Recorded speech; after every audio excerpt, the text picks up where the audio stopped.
This is Jason DeBoard with the Original Prop Blog. Today I'm doing a preview of some upcoming auctions by Profiles in History in the month of December 2018.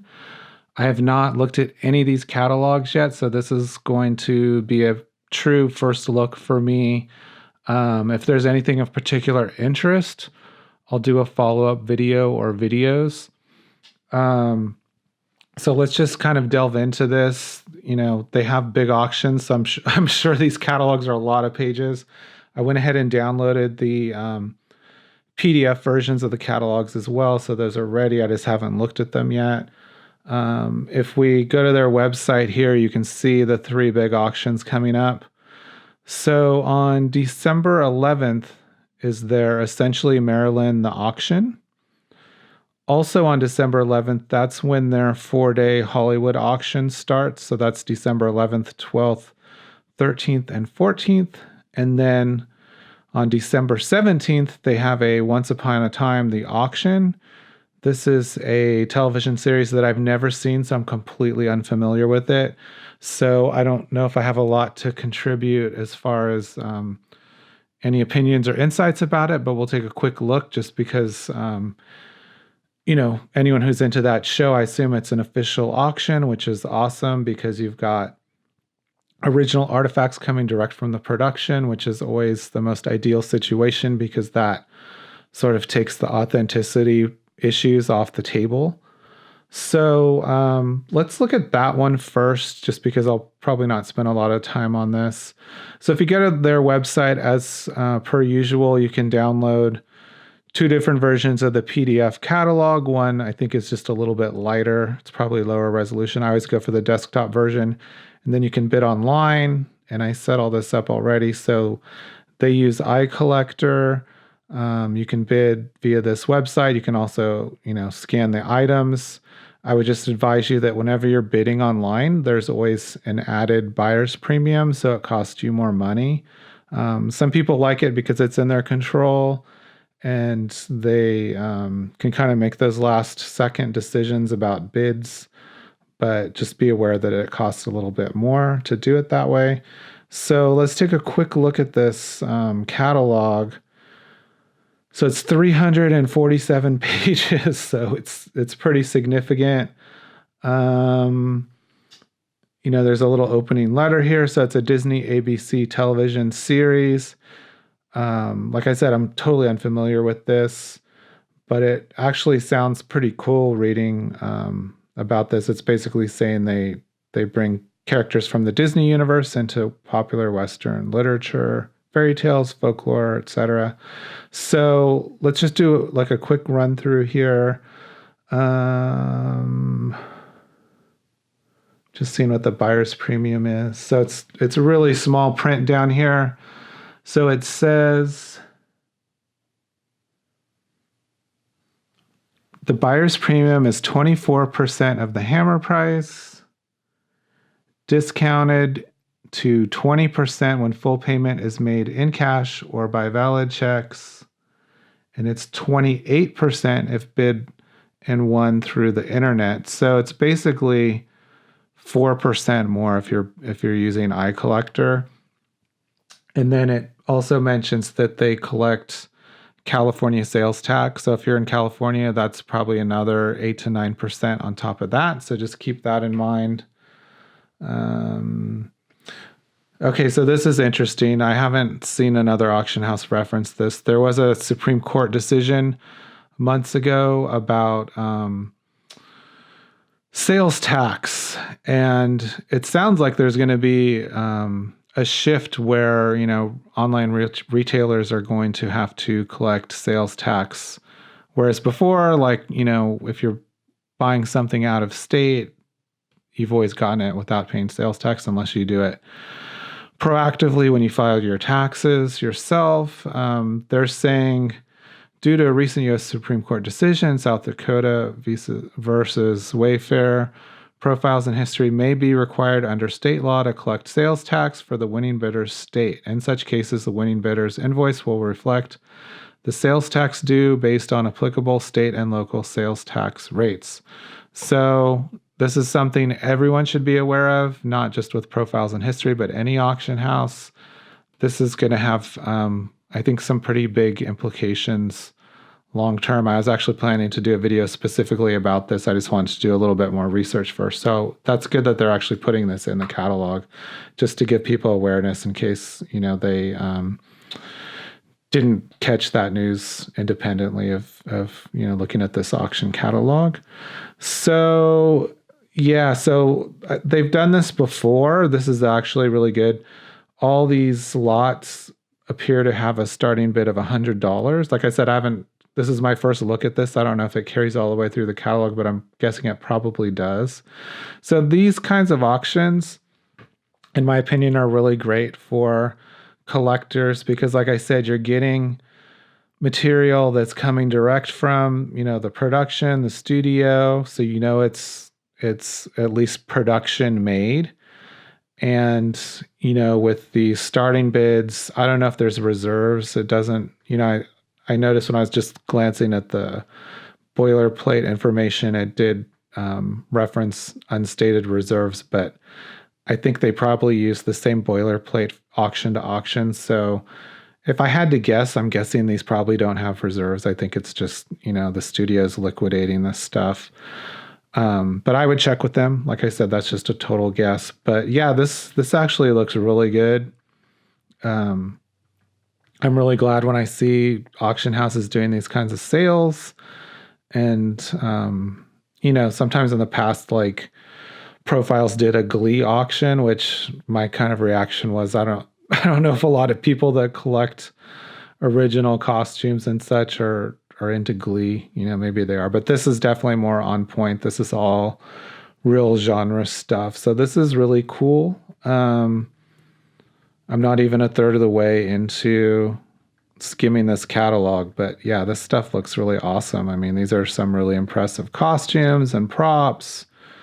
So if you're a fan of this show, this is great. It's kind of like when Profiles did the Lost auction in Hawaii many years ago. Like, I loved that show, and that was a great auction. I didn't actually bid on anything, but it was cool just to see the stuff out there going into the hands of collectors and fans of the show. So, yeah, I mean, this is a ton of material.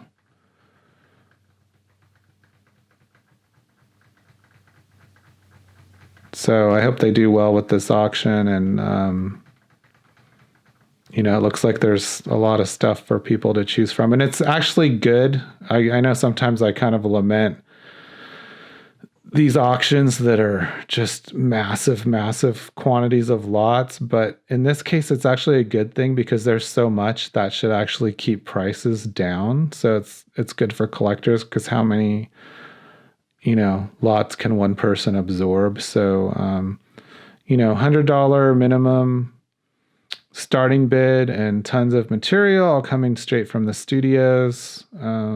This looks like a really good auction. So I'm happy to see this one. And like I said, I'm trying to keep the video short, but I wanted to do just a quick run through of this catalog. Looks really impressive. Oh yeah, and actually they've got the very last page, they've got more details here about this Supreme Court decision. So good for Profiles for highlighting this. I think it's important that people have awareness of what's going on because it can add, 10% to the hammer price on what you're bidding on, which when you're bidding on things that go up into thousands and tens of thousands, sometimes $100,000, that's a big tax implication. So that's that. The next one, essentially Marilyn, the auction, the original prop blog kind of looks more at genre, more contemporary stuff. So we won't spend a lot of time on this, but it's the same setup as what we just looked at, where you've got, two different versions of the PDF. You have a flip catalog, you can bid online. And like I said, I pre-opened this to iCollector so you can see, you register to bid, you can bid online. And I'm sure the same terms apply as far as the buyer's premium. So this is the PDF catalog for this sale. It's all Marilyn Monroe material. And yeah, it looks like the same terms and conditions as what we just saw in the last one. So I'm not going to flip through this. Well, I guess I can flip through it really quick. It's 140 pages. Usually when you get to the 2-page spreads, those are really kind of the high-end auction highlights. So like here we've got a costume from A Ticket to Tomahawk, estimate of $60,000 to $80,000. Yeah, so if you're into Marilyn Monroe, I'm sure you're very aware of this auction. I know they've had an exhibit, I think, down in Beverly Hills for a while for this as well. So this is multi-pages. So we've got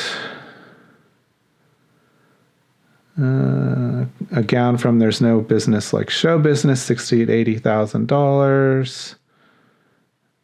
And a script. Outfit from The 7-Year Itch, $100,000 to $150,000. Yeah, so Scott Fortner is really the great resource to go to his blog when you're looking at Maryland stuff, because he knows all this stuff really well. This is the subway dress from A 7-Year Itch, which it says the personal touring creation. So I don't know. This probably isn't one that was worn on screen. Let's see. It's $100,000 to $150,000. Created for use on tour. So anyway, it doesn't sound like it's the one worn in the film. Yeah. So I'm just going through this quick because the 4-day Hollywood auction, that's going to take a while to zoom through that one.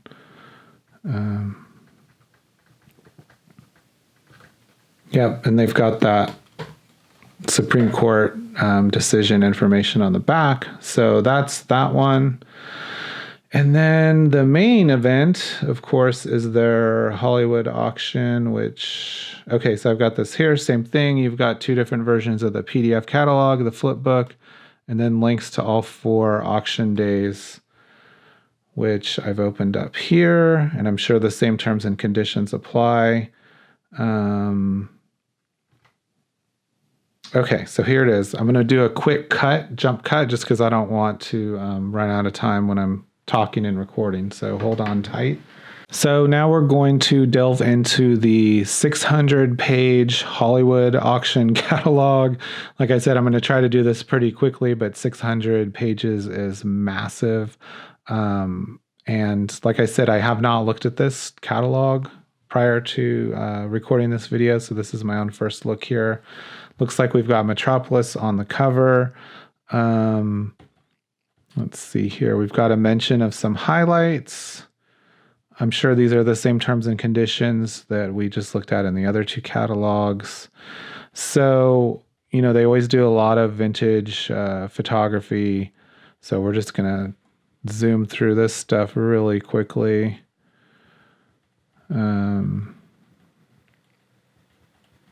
Like there's a vintage film camera back there, some script material, costume designs.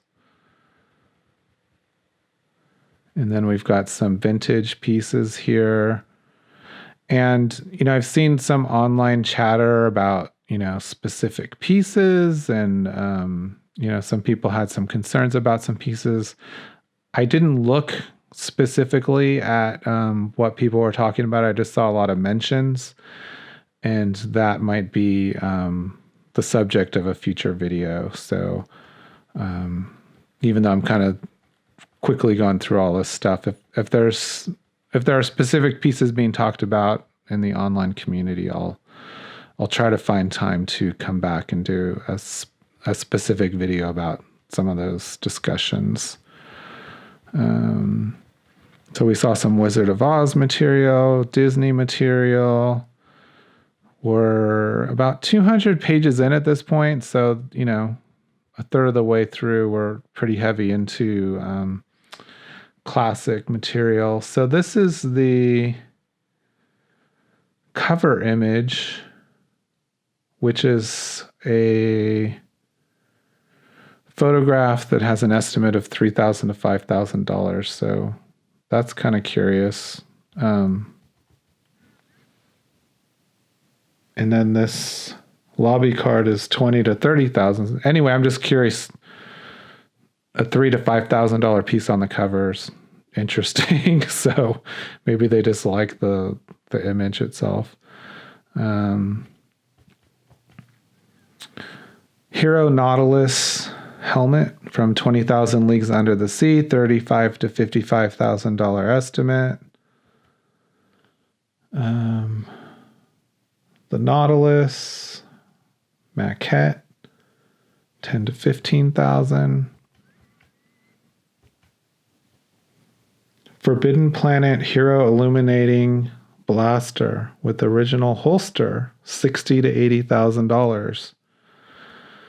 So that's interesting. Psycho, front door to Norman Bates' home, $12,000 to $15,000. That's pretty interesting. Planet of the Apes.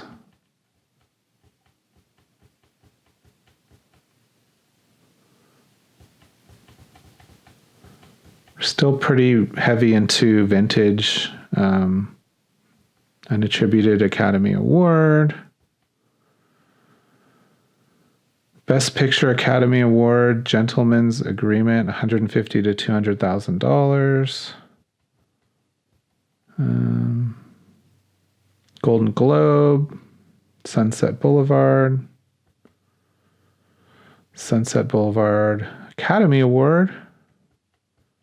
Sometimes those go for a lot of money, sometimes they don't. Seems inconsistent, I guess you could say. Oh, man. Oh, replica 10 Commandments. I was going to say there's a lot of replica 10 Commandments out there.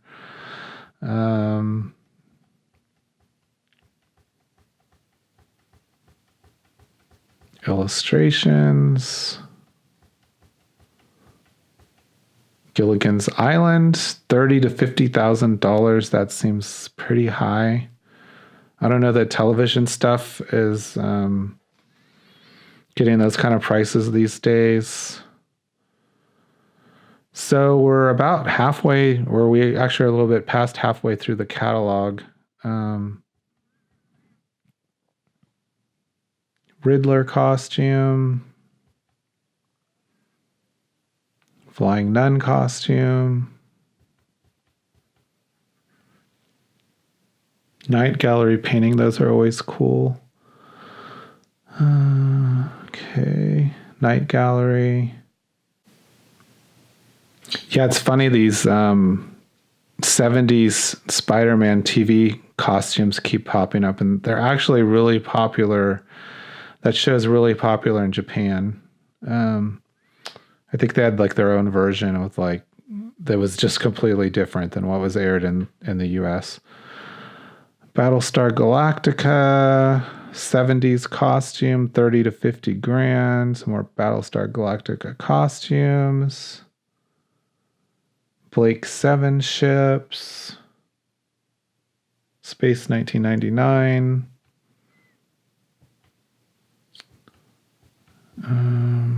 Another award. Sopranos. Doesn't seem to be much interest in Sopranos costumes. I see those that come up at auction a lot, and they don't seem to do too well. Lost. Looks like we've got a lot of like credentials. Lost material. So far, I mean, we're at page 338. I haven't been blown away by anything. So that kind of surprises me. But their auctions are usually heavy at the end. So I think there will probably be some more interesting material here. So we've got a Sean Connery screen-worn suit from You Only Live Twice, $100,000 to $150,000.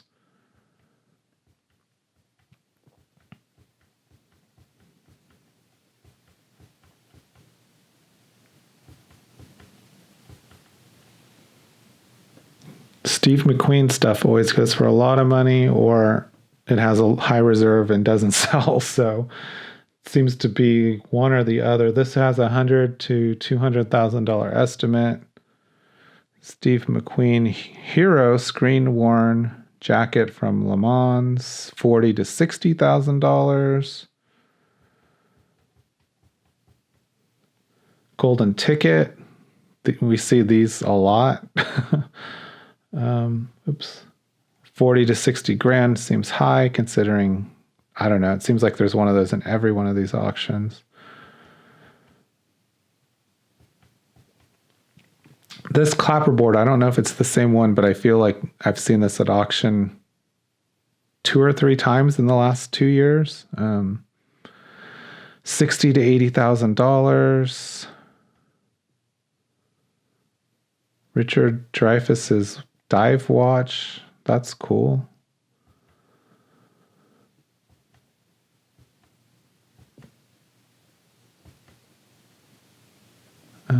Sylvester Stallone Rocky boxing boots from Rocky 2. You know, Sylvester Stallone just had that huge auction with Heritage. I guess it was a couple years ago now. Superman. Oh, Henry Cavill, Superman cape, Man of Steel.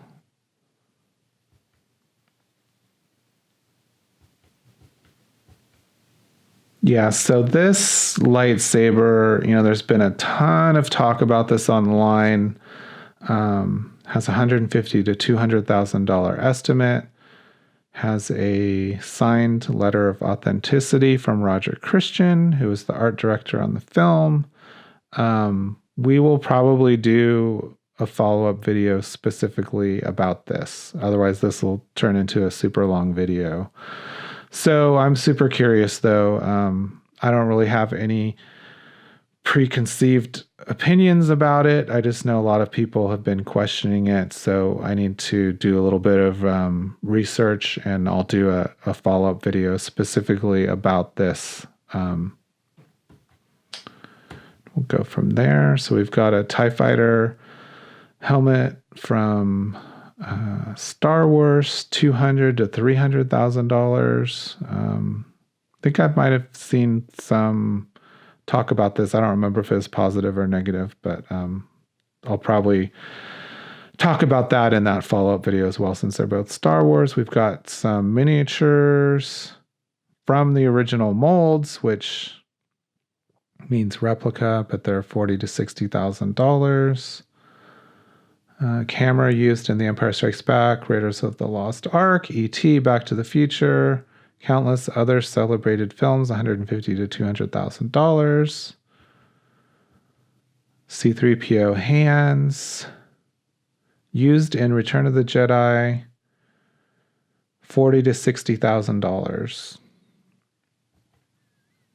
Imperial Guard helmet, $25,000 to $35,000. Again, I haven't looked at anything about any of this Star Wars stuff.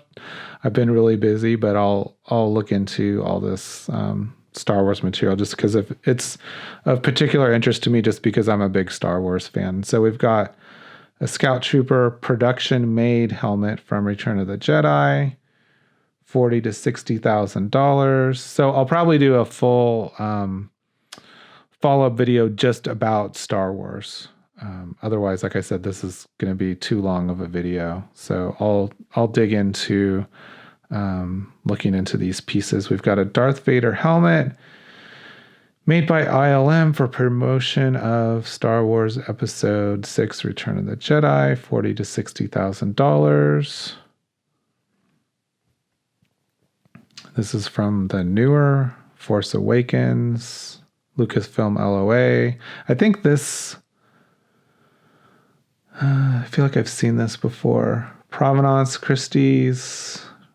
Yeah, so this was sold a couple years ago in 2016 by Christie's. So has an $80,000 to $120,000 estimate. And it's, I guess since it's being re-auctioned, it's not benefiting any charities or anything. So that seems really high to me for one of the helmets from one of the newer films, which, you know, A lot of people aren't fans of them. We've got some prequel lightsabers that look like they've seen better days, $4,000 to $6,000. Star Trek Type 2 phaser from the original series. Okay, so I'll talk to my friend about this one, see what his thoughts are. It has $100,000 to $150,000 estimate. William Shatner tunic, various Star Trek lots. Yeah, like I said, it gets more interesting once you get more towards the back end of the catalog, at least for me. I'm sure people who are into classic Hollywood stuff are more interested in the front end of the catalog. So we've got Next Generation stuff.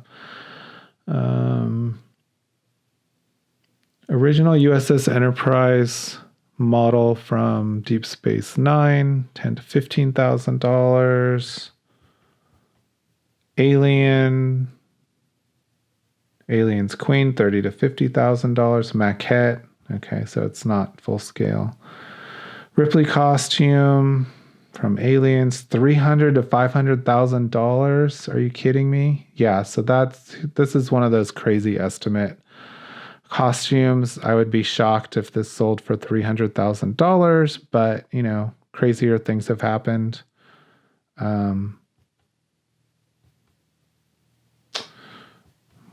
Let's see. Blues Brother model miniature, $30,000 to $50,000. Raging Bull. Raiders.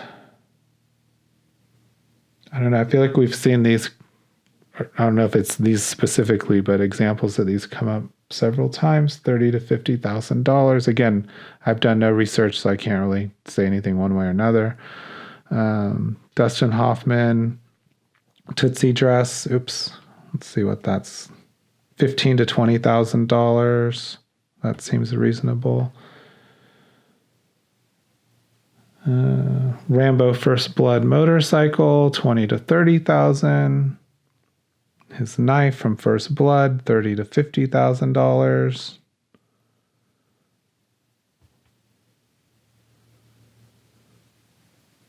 Another one, $30,000 to $50,000.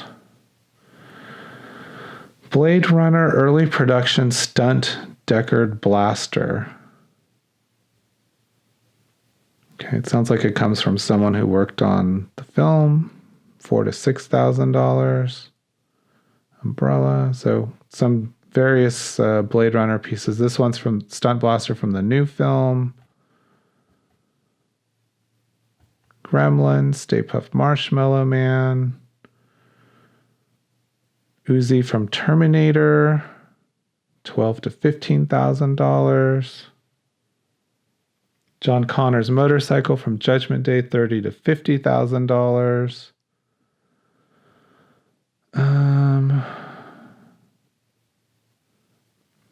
I think this T2 pistol is one I used to own. Yep. Yeah, so I can vouch for that. This is authentic. It's got great paperwork. Rental agreements. So that's interesting. Yeah, and this actually used to be my T2 shotgun, and that actually has rental agreements with the serial number, and you can actually screen match this piece right here in the film. So this is a great piece. $100,000 to $150,000. I sold it for a lot less than that. T2 jacket, $20,000 to $50,000. More Terminator stuff.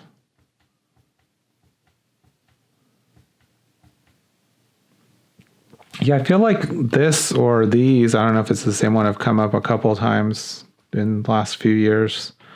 From Spaceballs, a miniature.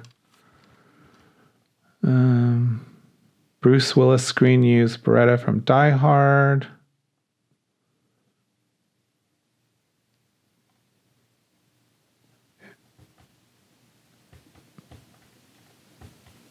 Chucky. Back to the Future 2 hoverboard, $30,000 to $50,000, which that's a good estimate, assuming it's all correct.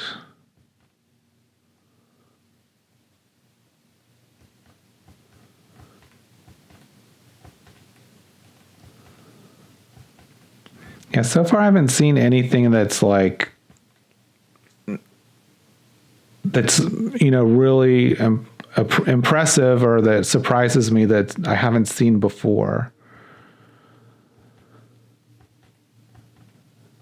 Rocketeer costume and helmet, $125,000 to $150,000. That, it's a great film, but I don't know if it's in that caliber in terms of value, but it has Disney COAs.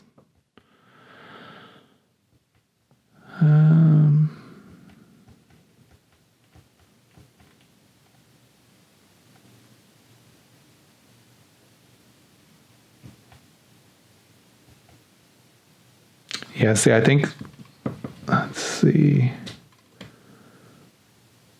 Yeah, I actually used to own this True Lies pistol as well. This is a great piece. It's got great documentation. I was actually able to match it to the poster. It looked like they just changed one of the numbers, I think, for legal reasons on the serial number, but it has rental agreements and everything. It's a great piece.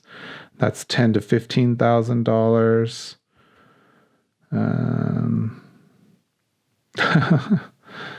It seems like these wallets come up from time to time. I've never seen one that actually says it was seen on film. Anyway, I'm not going to read this whole description during this video, but make sure you research that one. Jumanji board. Yeah, so far I'm just not seeing anything that's like, wow, I can't believe they unearthed that piece that no one's seen at auction before. It just seems like a lot of stuff that has been up for auction previously. Like I remember this, I believe this was on eBay, this Fembot. Yeah, with the New Line Cinema COA. I remember that. What else do we have here? Matrix material.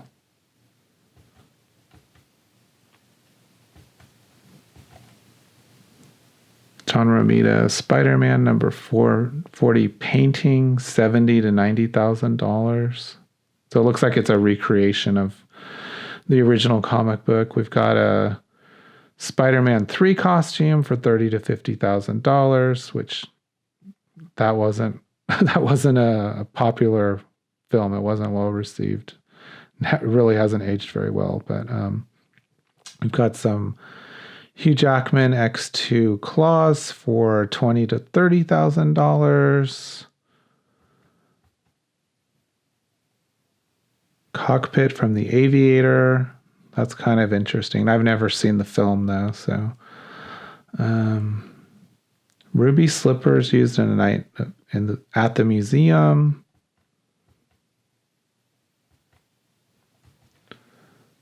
So we've got a Doctor Strange recreation cloak of levitation. So it's not anything that was used in the film.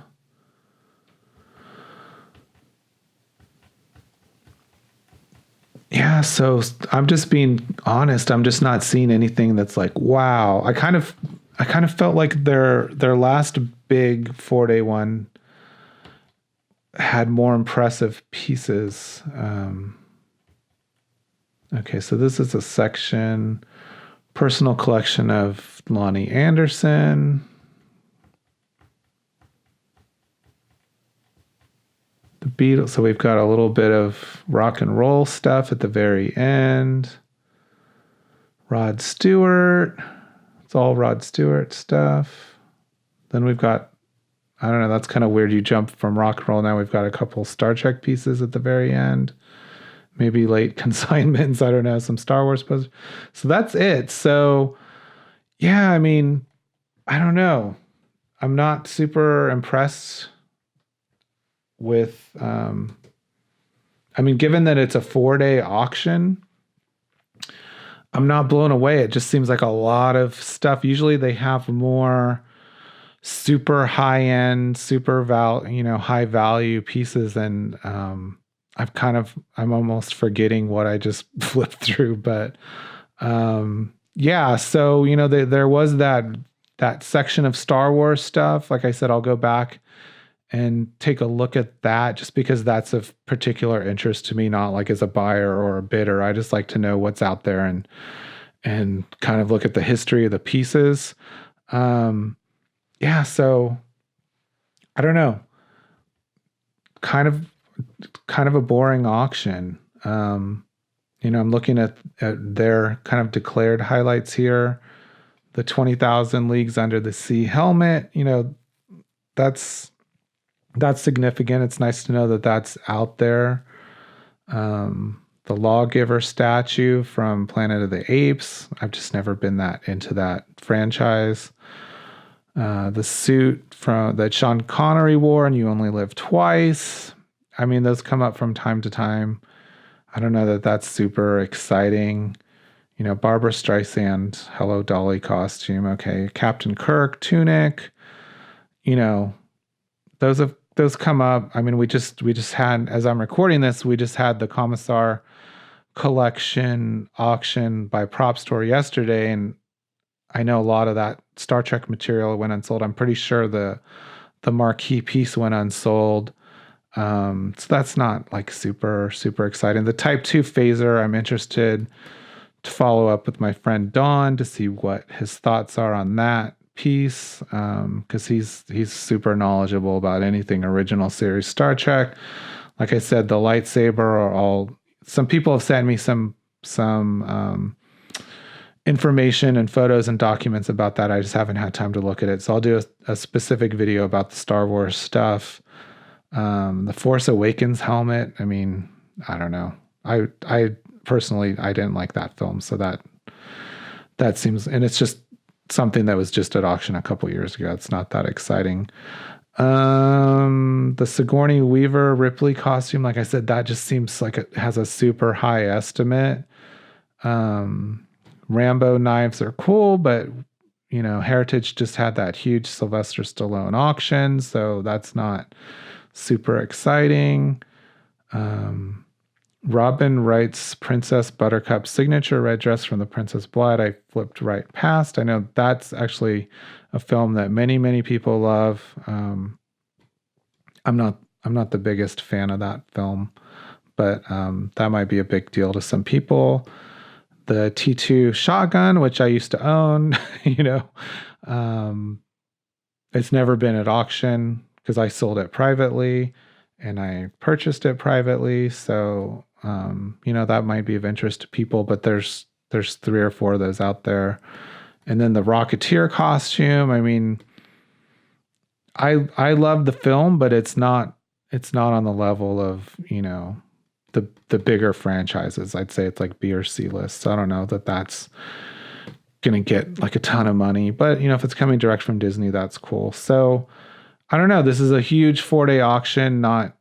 There's nothing that I saw that was super exciting, but like I said, it's good that this was sort of my first look, because I'm just being honest with my first impressions, because I didn't go through that. Going back to the I don't know. To me, this show I never watched, Once Upon a Time. This auction actually looks really cool. Like, I haven't seen the show, but the costumes and props and stuff look really killer. So, if I was into that show, I'd be super excited about that one. And then Marilyn, there's always a great market for Marilyn Monroe stuff. So, yeah, so that's kind of the screeching halt ending of this video. I'm sorry I don't have anything super insightful to say about it, but that was my first look. It wasn't super exciting. Like I said, I've never seen this TV show, but this one is the most impressive to me, just because it's material coming directly from the production and studio. Low starting bids of $100. Tons of items, which is good to help keep prices low for buyers. And, there's no authenticity issues because everything's coming direct from the studios and production, and none of it's been on the market before. So of the three, this is the one that impresses me the most. I think this is the one that's the best for the market. Well, the Hollywood auctions put on by Profiles, to me, it's kind of interesting because it's almost like there are sort of mid and high tier collectors that are trading pieces back and forth through these events, because you see the same pieces come up again and again.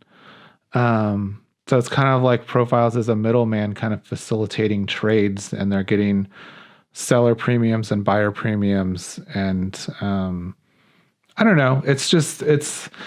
These haven't been as interesting to me in recent years. And this is kind of the trajectory where like there was nothing in here where I was like, wow, I'm so glad that exists or was found, or who would have thought. Even the cover featured piece, this, as far as I could tell, this was just sort of an ordinary, relatively inexpensive photograph or print. So it's just kind of a strange auction. It just seems like they collected up a ton of consignments to fill out a 4-day auction, but there weren't any pieces in there that I found to be spectacular. So anyway, those are kind of my concluding thoughts. Thanks for checking out the video. And, I'll try to do more of these. They won't all be this long, obviously, but this was 3 huge auctions with 3 huge auction catalogs. When they're smaller, I can take a little bit more time and they'll be shorter, but, I just want to kind of blast through with my first impressions. And, I didn't really know what was in here, but thanks for checking out the video, and see you guys next time.